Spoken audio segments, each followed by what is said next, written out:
چنانچہ ہارون رشید کو ایک مرتبہ پیاس لگی تو اس نے دربار کے خادم کو کہا کہ ایک پانی کا پیالہ لاؤ۔ خادم پانی کا پیالہ لایا۔ ایک اللہ والے پاس بیٹھے ہوئے تھے، وہ کہنے لگے بادشاہ سلامت، میری بات پہلے سن لینا، بعد میں پانی پینا۔ یہ بتائیں کہ اگر آپ کو پیاس لگی ہوئی ہو، حلق خشک ہو اور پانی کی طلب ہو اور آپ پانی کا پیالہ مانگیں اور کوئی بندہ آپ کو کہے کہ مجھے اس کے بدلے کیا دیں گے کہ میں آپ کو پانی کا پیالہ لا کر دوں، تو بادشاہ نے کہا میں آدھی سلطنت دے دوں گا۔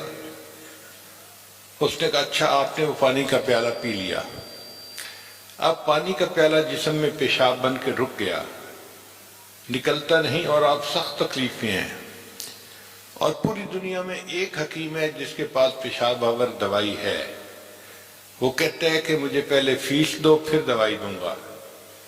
تو آپ کتنی فیس دینے کے لیے تیار ہو جائیں گے؟ اس نے کہا آدھی سلطنت دینے کے لیے تیار ہو جاؤں گا۔ کہنے لگے کہ اس کا مطلب کہ تیری ساری بادشاہی کی قیمت ایک پانی کا پیالہ پینے اور جسم سے پیشاب بنا کر نکال دینے کے برابر ہے۔ کیا اس پہ تو فخر کرتا ہے اور غرور کرتا ہے؟ تو ہارون رشید کی آنکھوں میں آنسو آ گئے کہ واقعی ہم تو محتاج بندے ہیں، اللہ تعالیٰ کی نعمتوں کے بغیر تو ہم جی ہی نہیں سکتے۔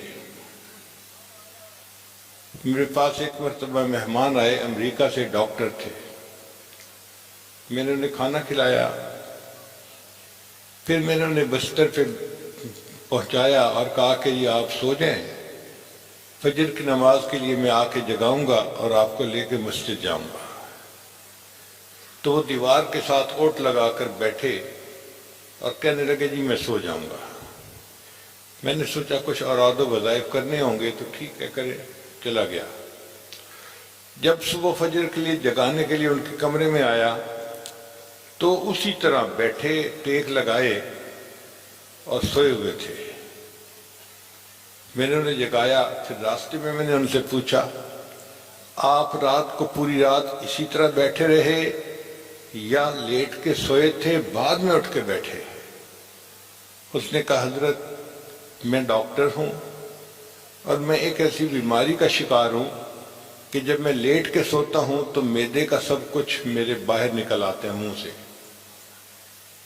اس لیے ڈاکٹر نے کہا ہے کہ اب آپ بیٹھ کے سو سکتے ہیں، لیٹ کے نہیں سو سکتے۔ ان کے یاد دلانے پر مجھے احساس ہوا کہ یا اللہ، یہ لیٹ کے سونا بھی کتنی بڑی آپ کی نعمت ہے۔ پھر ہم نے اس پر ریسرچ شروع کی تو ہمیں پتہ چلا کہ بہت سارے جاندار ایسے ہیں جو لیٹ کے نہیں سوتے، کھڑے کھڑے سو لیتے ہیں، ان کی قسمت میں لیٹ کے سونا نہیں ہے۔ اور ہمیں دیکھیں اللہ تعالیٰ نے کتنی بڑی نعمت عطا فرمائی، سردی کے موسم میں کمبل لے کر رضائی لے کر آرام سے لیٹ کے نیند کے مزے لے رہے ہوتے ہیں۔ یہ اللہ تعالیٰ کا فضل اور اس کا احسان ہی تو ہے۔ ایک مرتبہ میں نے حرم شریف میں نماز پڑھی تو اگلی صف میں ایک عربی آدمی تھا، جبہ پہنا ہوا تھا۔ میں اسے دیکھ کر حیران ہوا کہ اس کے دونوں بازو کندھوں سے کٹے ہوئے تھے، یعنی سرے سے بازو تھے ہی نہیں، اور وہ نماز پڑھ رہا تھا۔ میں یہی سوچتا رہا یا اللہ، یہ اپنے منہ میں لقمہ کیسے ڈالتا ہوگا؟ دوسرے کی محتاجی خود تو ڈال بھی نہیں سکتا، اے اللہ یہ قضائے حاجت سے فارغ کیسے ہوتا ہوگا؟ اے اللہ رات کو سوتے ہوئے اس کے اوپر سے کمبل رضائی ہٹ جائے تو یہ دوبارہ رضائی کو کیسے اپنے اوپر لیتا ہوگا؟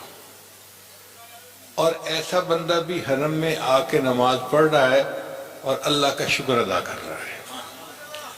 ہمیں اللہ نے صحیح سلامت ہاتھ دیے، پاؤں دیے، جسم دیا، ہم اللہ کا کیوں نہیں شکر ادا کرتے؟ ہمیں بھی چاہیے کہ جتنا شکر ادا کرتے ہیں کر سکتے ہیں اتنا زیادہ کریں۔